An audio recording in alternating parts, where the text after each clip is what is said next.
Today on Gamer's Couch. The Forbidden Island. Hello, welcome Hello. to the couch. Happy Sunday.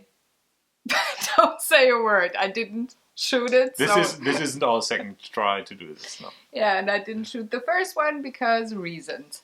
Welcome to the couch. My name is Sarah. I'm the artist behind Pinselgeschichten. This is my lovely husband Daniel, and every Sunday, like today, we're talking board games.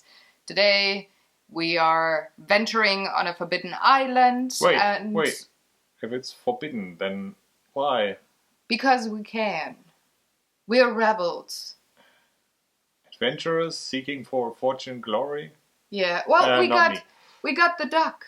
He desperately wants to go. Our little pirate duck recently got a new dress. Thanks, Mom. Again, he's gorgeous and definitely fits into the theme of adventure and, other things that might happen on a forbidden island. Anyways, let's talk board games. We start with rules and gameplay, and that is his part to explain to you, lovely folks. And then we talk about what we liked and not liked about the game, and finishing up with funny stories and experiences that we had while playing this game. So, my dear, I'm gonna sip coffee, and you do the explanation. Explanationing. Explanation. I seem not to be able to talk today. Go ahead. We've been awake for a long time, in minutes. So, Forbidden Island, a game by Matt Leacock. It's not that new, actually. We just didn't get around to talk about it yet. So let's get started. There is some story here. Your band of adventurers, not accounting for Captain Quack Sparrow behind me. But you will go onto a forbidden island trying to find treasure and get away with it alive. And for some reasons, unlike most adventure films, you all have to get away and be alive, otherwise everybody loses, which classifies this as a cooperative game. So you're working together trying to find the treasure on the island and then, get to the helicopter and fly away. The island itself is represented by a bunch of tiles that you will lie next to each other in different patterns. In fact, the pattern you choose as your board, so to speak, will affect how difficult the game is to play. The basic one just has these next to each other in above and below and so on. And each one has a very unique piece of artwork on it, a unique name, in this case a very German unique name because this is the German version of the game, and usually also an icon on this. That icon can either be the starting place, so in this case here we have Rambo dude, but he's not Rambo, but he has a red bandana, so that's his starting point. And every tile also has a backside that shows that it's flooded, which brings us kind of to the main mechanic of the game. So on your turn, you will move around that board with a limited set of actions, and you can either move or pick something up and do your special action. But at the end of the turn, you will draw a card from this ominous-looking flooding deck, and it was upside down. Well, it's German. Most people don't. There might be one person out there. It's the flooding deck. It's wrong. It says Forbidden Island or Die verbotene Insel. German lesson of the day. Check. Sorry, I interrupted you. So you turn over these cards, and for each tile on the board, there's one card in this stack. And whenever you draw the card, you have to flip over the corresponding tile to the, sunken side. If you draw that card again at some point in the game, and this is still, there's a lot of water on this thing, you take it out of the game, and that's kind of how things get more tense as the island is, sinking under your feet, literally. Obviously, you can only move across tiles that are still there, so losing tiles entirely is a bad thing. Also, as soon as you lose a tile, you have to remove the corresponding card from the stack, which makes the other tiles show up more often or more quickly than these. If that sounds kind of familiar, that is because the man who made this game also made Pandemic, and these games share a bit in common in terms of, well, gameplay mechanics. This drawing a card, seeing, well, actually, you first draw equipment cards. Wait, hang on, that's the wrong way. These cards, which are items, and I picked one of each for you. yes, and artifact cards. But also this die Flut steigt, which means, well, flooding is happening, and that triggers a reshuffle of the discarded cards of this deck, put it back on top, and then draw again. So that's how you get to redraw those unique cards again. So how do you win the game? Well, it's actually fairly simple. As I said, you draw these artifact cards. There are 4 artifacts on the board, so to speak. Actually, there's 2 tiles for each artifact where each one can be found. But what you have to do is to collect 4 of these, corresponding artifact cards, go to the space that has the artifact on top of it. Let me see if I can find it. I don't. It's probably... Bad preparation. Would I have known? I would have put one on top. Sorry, babe. So the Cave of Shadows, or Die Höhle der Schatten, has this little red icon that corresponds with the red flame thing. So if you have 4 of these cards, go to this space with your character, then discard those 4 cards. You will get this beautiful loot thing, and you're a quarter to winning the game, because then you just have to find the other 3 and proceed to the landing space, or the helicopter space, which I have seen just and then forgot to... There it is. Proceed to the helicopter space with all your characters, and then play a helicopter card. Wow, we're really well prepared to fly away with your newfound, well, riches, and then settle for, well, talking about your adventures in a university, and carrying a bullwhip with you. That is pretty much the game. There's some things about this. Again, it's almost a trope of cooperative games. For example, each character that you can play, and there's 6 of them here, and this game is actually up for 2 to 4 people. No, 1 to 4 people, I think. Let me you check. got the box. Let me check. It says 2 to 4. I'm pretty sure you can play a single player game with just playing multiple guys. If that's what you like, this is one of the games that works as well for that.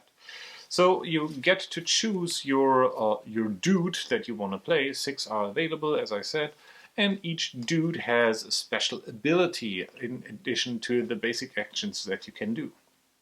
So, for example, you have the pilot. What can she do? She may move, to another space on the island in her turn for 1 action. Any other space. Everybody else has to move around orthogonally across the board and try to get where they wanted to get. Actually, let me backpedal and tell you about the actions that you can do on your turn. So your character has 3 possible actions that you can do, the most simple of which is just move around by, well, moving around. You can also, try to sandbag up these island spaces and turn them over. That is another action. And you can turn over an island space that you're either standing on or that is adjacent to where you're standing on. Then you could give another player one of your artifact cards, but only 1 card, and you can only give them on your turn. You cannot go to another player and for one of your actions take that card from him, which makes like play order and how to organize things more interesting. But as I said, this is a cooperative game, so you better start communicating with everybody else. Meaning, I communicate, you listen, and then everything will go well. Or not. It's one of these things. Or you can find an artifact, as I said, that is actually an action. So spending those 4 cards to find an artifact on your space is an action, and you must have a free action to do that. Now let's get back to what the specials are. As I said, the pilot can go anywhere, so pretty mobile, pretty good.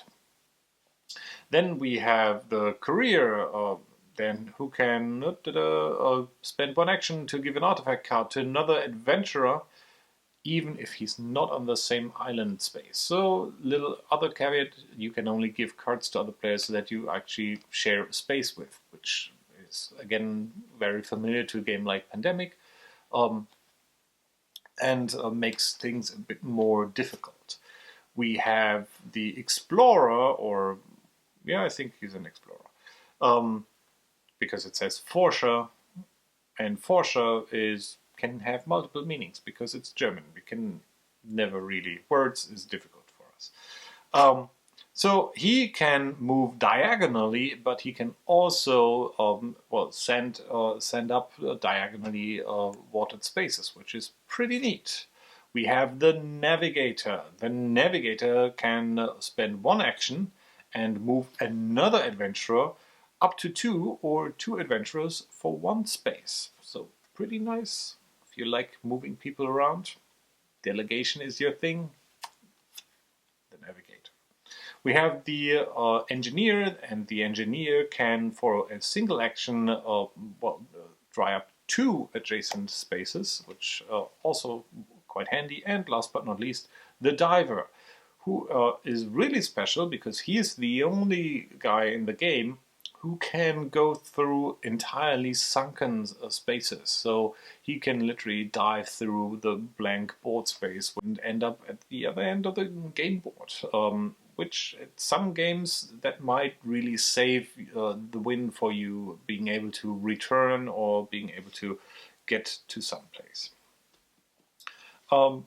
What I did not show you yet are the rest of the components. I hinted at this. This is another one of the trophies you can get, as well as this chalice that you shouldn't drink from.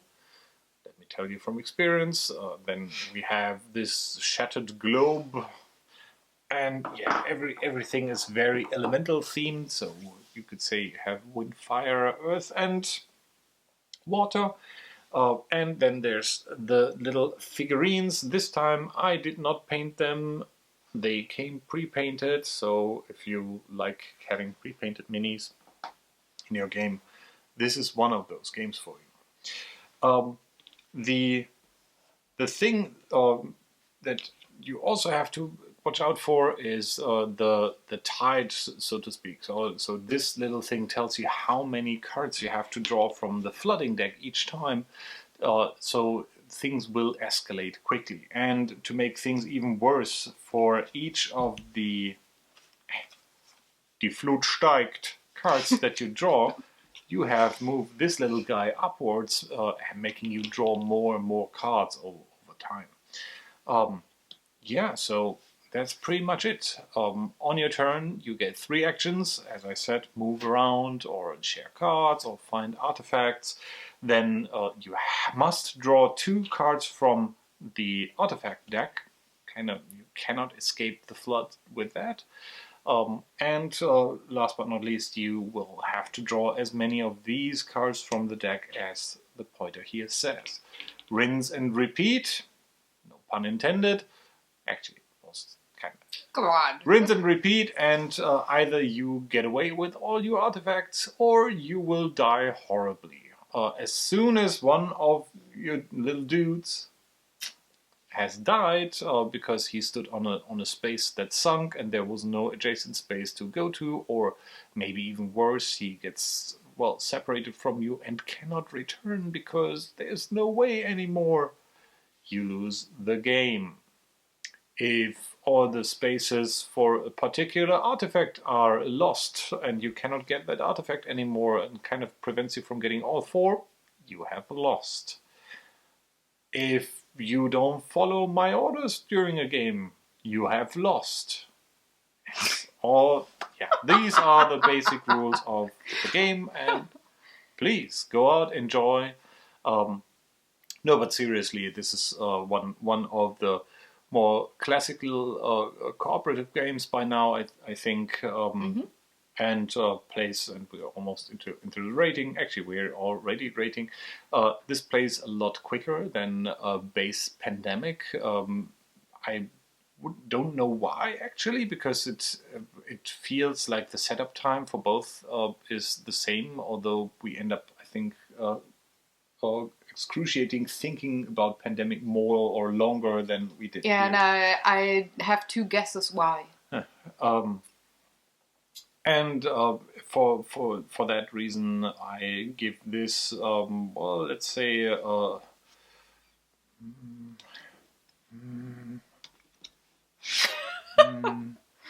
5 floods out of 4 artifacts. Okay. Well, I'm going a bit more traditional with the way we talk about what we liked and not liked. I have already put in the opener. No, well, I will keep on interrupting you because I will remember things I want to say about this game. Sure. Like things I don't like. So Go. I fronted up with the. Yeah, you're scrambling bored, things up. You can now switch off and go away, and if not, then you can stay. So I said something positive, I think. So now I can just go in on the negative stuff and. No, so I like the artwork of the game. It's it's a board game. It's nice to look at. They are very creative, colorful tiles of spaces that you wouldn't normally see. It feels like an adventure game, and I think that's very much in the spirit of what the game tries to be. Unfortunately, what's not so great, I said these come pre-painted.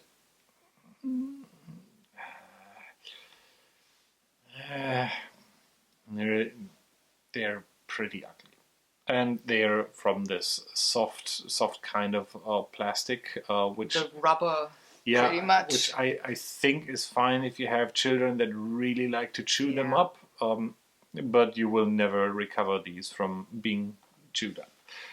Then again, you have stuff like this. This is no rubber at all, and it's actually, I think, the most awesome piece in the entire game.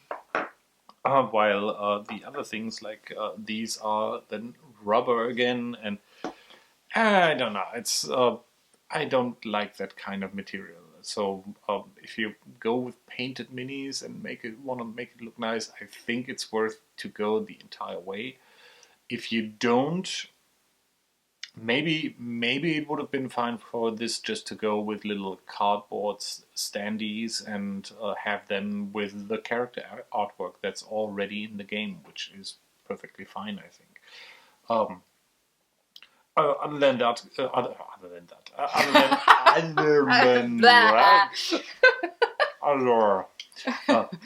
card quality is nice. These feel nice to play with. They make a pretty robust impression, so you will probably play this a lot and not see any wear and tear, which is great. I also, and this is I for some reason some of these things are strange, like this little clip here.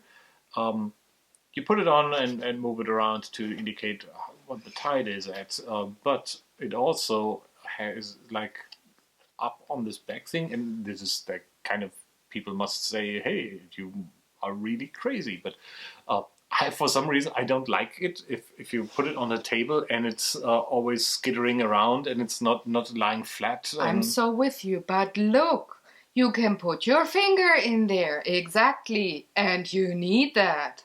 I'm with you, but I guess that is why they made that weird shape to look, you can really touch it. Yeah. You can put your finger in there and explore. So your explanation for that would be you can hold this the entire time here. Well, Yeah, I'm with you. It is just that maybe people thought of and it maybe for that reason. Maybe it's because someone came up and said, "Yeah, I played Pandemic, and those markers on the board, someone ran against the table, and then everything was screwed up." And actually, if that happens here in this game, you might be worse off because of the tiles that are you have your entire board is in flux the entire time. I don't, yeah. And I've seen other games. For example, Zombicide has clips that are used to indicate XP bonuses for your characters, They're really good. And they're really flat, and they don't even have this thick cardboard, but just normal, well, paperish, more stronger paper, and they're flat and perfectly fine to use. So there's other things out there. It's just some weird production choices. Maybe they had 1,000 things of those around anyway, and decided to let's go with that, because then we don't have to order new ones or come up with something different. But all that being said, unlike Pandemic, because this does not come with a board, you just have the tiles. This is a very compact game, and apart from the theme of this being about a forbidden island, I would say this is a pretty great game to take on a vacation. Again, especially if you have kids, there's theoretically there are people dying, but I think this isn't too bad. It's perfectly fine to play with small kids and have them enjoy this. If you want to throw in a pirate theme or something like that, that would work as well. Overall, I like the game, and I actually, before playing this as a board game, I played this a bunch of times as a video game because it's available on tablets, and that implementation is pretty nice as well. So if you need something while traveling, and that's also why I said this is a perfectly fine game to play by yourself. But maybe if you don't want to build up, or if you have the really compact digital version, you can go with that one or give that a try before buying the big one, or the real one, so to speak. Now I think I'm done with. Maybe I recall something, but I guess my part of the couch will be sinking just beneath me. Why? While I interrupt you for... Oh, well, that's fine. I'm so used to it. Okay, my 2 cents. I'm very much with you when it comes to the inconsistency of the components. Cards and board tiles, awesome, great artwork, great quality. But the minis and the art style and the quality and the parts that they used, the material that they used, not very good and really inconsistent with the stuff that they put in as work on the tiles and the cards. However, I have to say they did one thing well. Can you show the box? The insert is perfect. This is really one game where they did a good job with that. It fits perfectly. You can play it out of the box, and I always like that. And they come with some setups on... can you give me the manual, please? Also while you present that, I just want to point out, if it wasn't apparent, there's a steelbox edition of this. This isn't that version. This is the pick normal... it up from the ground version. Yeah. That because comes you with can regular cardboard box, and let me put it next to the reference duck. It's a little bit smaller than your average game box, but yeah, like you said, it's perfect for travel. It's a good size box. You could even go further. So let's assume you don't need these minis, and you're allowed. No, to it's fine. It's fine. It's fine. No, I want to say something about that. If you can live with markers or something like that, you little can. Wooden tiles, totally fine. Let me see if I can do that in a way that's all right. This is everything you need to play the game, and that is perfectly fine for a travel bag. So, as I said, if you have kids or something and want to bring some stuff that you can play anywhere, might be difficult to play this in the sand due to the tiles, and now you go for the layouts. But even that would be a possibility. Yeah. So what I really liked is, first of all, very small manual, and it's really good written. This game is very easy to learn, very easy to teach, so love that. One thing regarding replayability and difficulty level, it comes with a different kind of setup for the tiles on the back of the manual, and I really like that. So the easiest thing is the Island of Shadow, and the most difficult one is the Arc of... yeah, it says it gets even more difficult. We played the skull thing, and we lost there, and that is the easiest one.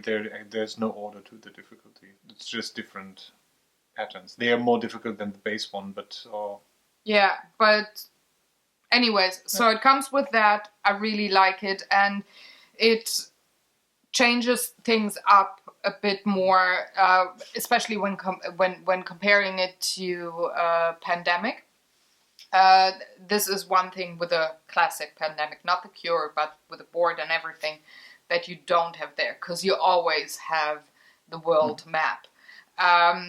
Another thing that I like to point out or share my thoughts with you is you said the Forbidden Island plays quicker than Pandemic, though you don't know why. There's one thing that, well, for one, I think we don't care as much. We agonize more over Pandemic because we try to save humanity.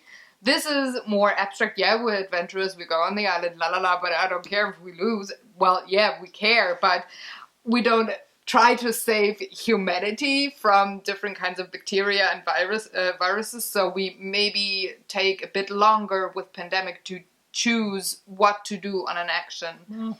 I think for me, Pandemic takes a bit longer because you're trying to foresee all those combos that go off once a specific cube goes in, and you're looking for the hotspots on the map. What happens here, you don't really get into the combo territory. You literally get into the territory, meaning you're looking at, okay, how many different paths to where I want to go are still left, even if we lose one of these tiles, or try to remember, do we had one of those tiles that are already underwater but not sunk already. But I think that information is way quicker to parse and to understand than how many cities are there? These have 3 little cubes on them, one more, it'll be an outbreak, then these are the other cities. And the other thing is the traveling mechanism. With Pandemic, you really gotta go through the cities, and you can only move so much unless you use one of the cards with the city on it. With this one, you go that way, you go one to the one adjacent tile. Only if you're the helicopter lady or you have a helicopter card, you can go somewhere else on the board, but it's no need to actually go there in one certain part of the turn, otherwise we lose, as it is with Pandemics, with the outbreaks. This is more like you try desperately to have the tiles, the helicopter pad and the 8 artifact tiles, have them stay okay and usable, and that's all you gotta do. And since you pretty much randomly put your patterns together how the island looks, you can have them pretty close to your one helicopter pad, and you're not stretching out as much. So this is just maybe quicker. Yep.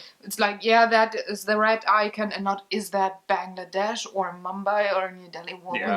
You know? Searching for city names also. Yeah, and it's way more abstract. Therefore, maybe, well, like I said, you do not try to save humanity.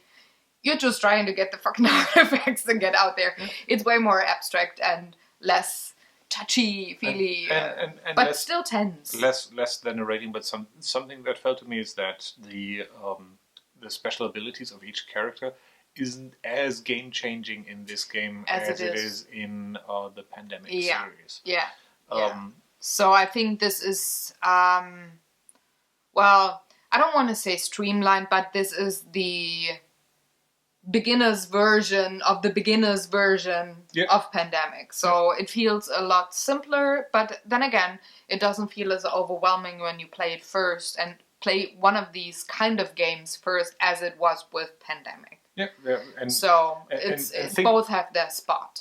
Thinking about that, last week I was traveling and played with an entirely group of people I did not know, and to my surprise, there's still people out there in the world that have never ever played a cooperative game or weren't even aware that such a thing exists. And if I had those people on the table again, well, we played Hanabi, which is also a great game to get started because it's very simple. If I want to have a more traditional board game to get people into that, this might be my preferred version. Although it would be very close to The Cure. I think it would boil down to, do you like rolling dice more than drawing cards? But it would be either this or The Cure, not the base Pandemic board game, because this is way easier to get into, and Pandemic feels like an upgrade. Yeah. And from here you could go either to Forbidden Desert or to Pandemic in terms of mixing things a little bit up, or making it more complicated, or even go further with the expansions for Pandemic, which makes it even more gamery is the wrong term, I think, but involved. It has more mechanics to it and more things to consider. Yeah. This is a great entry-level cooperative game, though. Yeah. So, you did your rating already. It was the serious rating, not just talking shit, right? Yeah, it was super serious rating. No, I mean, like, it was your rating and not you just not blah something.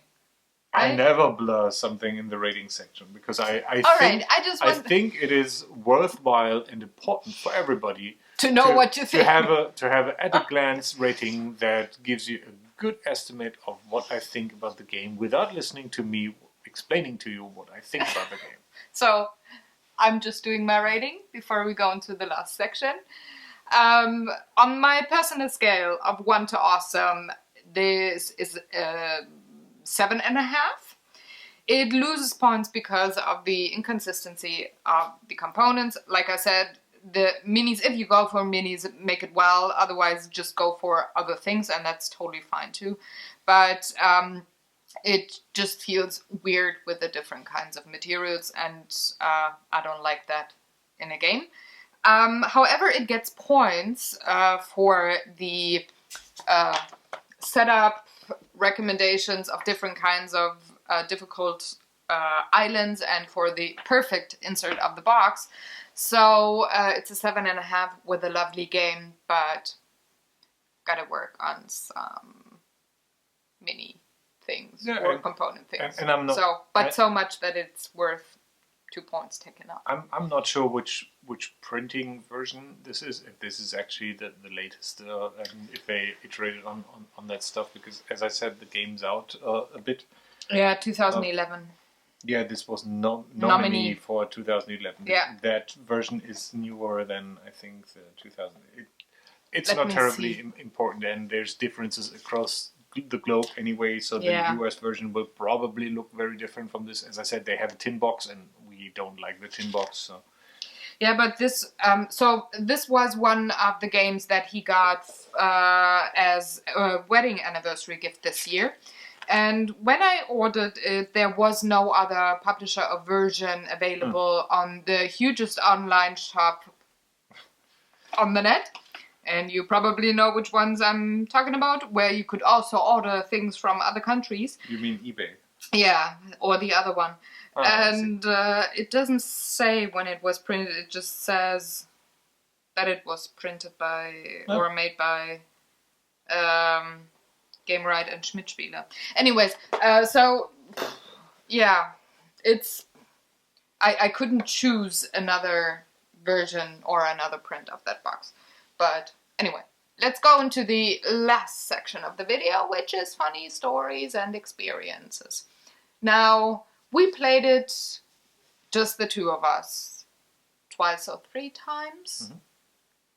And you played it with the guys while I was doing something. I think I was talking with my mom on the phone or whatever, but I didn't play with you guys, which was perfect because it's only up to 4 players, and our gaming group being usually 5 people, I didn't mind.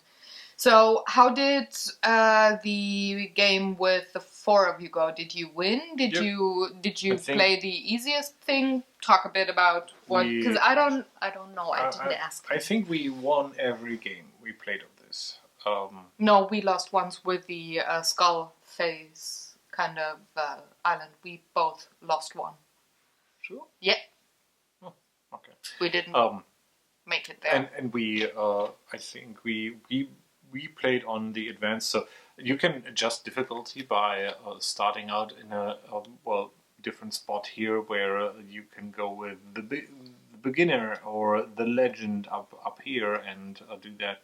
And I think we played across the first 3 of those. And yeah, it makes a difference. You unsurprisingly, when I said that the special abilities are not that important as in Pandemic, that kind of refers to this. The higher you ramp up the difficulty, the more important those special abilities will become. That being said, in a game like Pandemic, I think you, even on the easiest version when you're starting out, you really have to make the most out of each character's special trait to be able to get through. Here it feels a lot like, we have just to get the right cards from the deck and maybe trade cards to get to do that, and then think about who starts collecting which cards in turn order so that everybody else can give him or her the cards. Yeah, and correct me if I'm wrong, but the hand limit with this one is smaller than with Pandemic. Pandemic, it's 8 cards, and this one is 5. Am I right? I think both are 5. Both are 5? Yeah. Okay. Yeah. I thought you needed 5 cards to get 1 cure. Yeah. I'm not sure, but yeah. Surprisingly, I couldn't say if this is easier with 2 or 4 or any number in between. Being 4 has its own advantage of everybody can start collecting cards for a specific artifact. How many players you are, you will never be able to collect cards for 2 artifacts at the same time due to the 5-card hand limit. And collecting 1 card isn't kind of the great start to go for the next artifact. Technically, yes, it could be, but it makes things more difficult. You probably end up more likely to collect the action cards. Helicopter I showed you, so you play a helicopter card to get off the island, but you can also use it to relocate anybody on the board to another space. So that is actually one of the few chances to get someone back from a space that is entirely shut off. And then there's sandbags that allow you to dry up a space somewhere on the board without actually being there, which is nice. And you can play those out of turn. So you usually end up with collecting 1 specific artifact card and then keep one of those as your 5th card, kind of to be prepared to intervene with a horrible situation. Well, the game scales with the more players you have, the more cards you draw, the more likely it is in 1 turn that you draw the Flutsteigt card. Mm-hmm. I think it's equally difficult with 2, 3, or 4 players. I mean, you will get to the flooding cards as quick. You got one of my hairs there. It doesn't suit you. Sorry. So those flooding cards on average will come out at the same time anyway. They're not accelerated really, even if you play more players, because everybody still gets their 3 actions to go through the board and do stuff and then draw cards. But you just have more possibility to reserve cards in the game, which makes up for being spread out across the board. What I do like with more players is how much more the territory plays into that, because with 4 you're way more prone to get out, spread out, and try to occupy the spaces and sandbag them. With if you're playing just 2, what happened, I think, with us is that we quite frequently said, that corner of the board, we don't care. We don't need these tiles because we either already got the artifact or it was just blank tiles with no icon on it. So we just let it sink, pretty much. What I like about Forbidden Island, though, is that you have to remove the card once the tile is out of the game. So there's no buffer. In Pandemic, if you draw a country that is, well, has nothing to spread to, or you just have an additional few that's we have not that problem anymore, kind of thing. Here you're just accelerating the flooding with every tile. Yeah, but it also plays rather quickly, so the acceleration actually helps the game not dragging on for 2 hours. And I like that. There's one thing that I... can you give me the manual again, please? There's one thing that I really liked. We played this one first, right? No, we played the initial... Oh, we played this... can you see? Yeah, this... Can you see? I don't know, but I'm going to point at it anyway. Yeah, I looked in the frame if it glared. Do you see? Please. So we played this setup first, and that was fairly simple.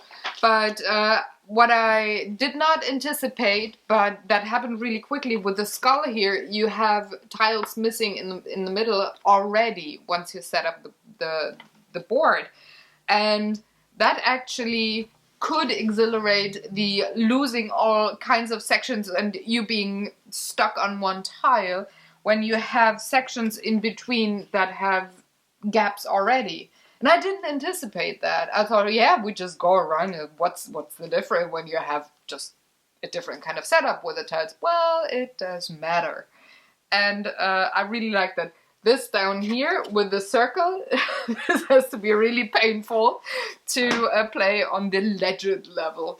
We didn't try that yet, but this is pretty much, or very likely, the moment that you get your ass handed in like 3 turns. I'm pretty sure that I heard correctly, but is your board game exhilarating? No, exhilarating. What did I say? I'm gonna hear back when I thought it was. We were talking about acceleration as in written with an A, not EXH. No, there is no H. I just talk very because it's pronounced. Because it's very exhilarating to watch you try to say acceleration. I might not talk as clearly, and you can't listen because you're half deaf. Yeah, so. let's have the ones with the heavy accent talk about. Yeah. I see. Not being able to talk English. Oh well, maybe later. I don't know. I'm gonna ban you to Forbidden Island. Hold on. It's like, what? Okay, so now it might have gotten out because that face is hilarious. No, it is exhilarating. Come on, let's wrap up the video. Do you have anything to say, anything to add that is in regards to the game? Or are you done? Out of the box, it's a hilarious game. You could say it's an exhilarate... No, whatever. I hate you. He's mean. No. Sometimes. Never. Never. Just on the couch. Otherwise, he's fairly nice. So, you didn't answer. Are you done? Yeah. Okay, so... I'm good. Don't screw up the outro. That was... Yeah. So, thank you very much for watching. If you have any questions, any comments, anything, let us know in the comment section below. We are thrilled to hear about what you maybe thought of the game while you played it. And we're going to see you back next Sunday with a new game. Till then, do the good YouTube stuff, thumbs up, share, subscribe, and well, just enjoy your day. Maybe playing a game. Bye. buy, maybe. Play a game. Yeah, if they have a game. Get a game. Get a game, play! Go out. Do the gaming. Get a game. So, now for the reals. Bye. For the reals. Get out. Go buy the game. Shit, fuck.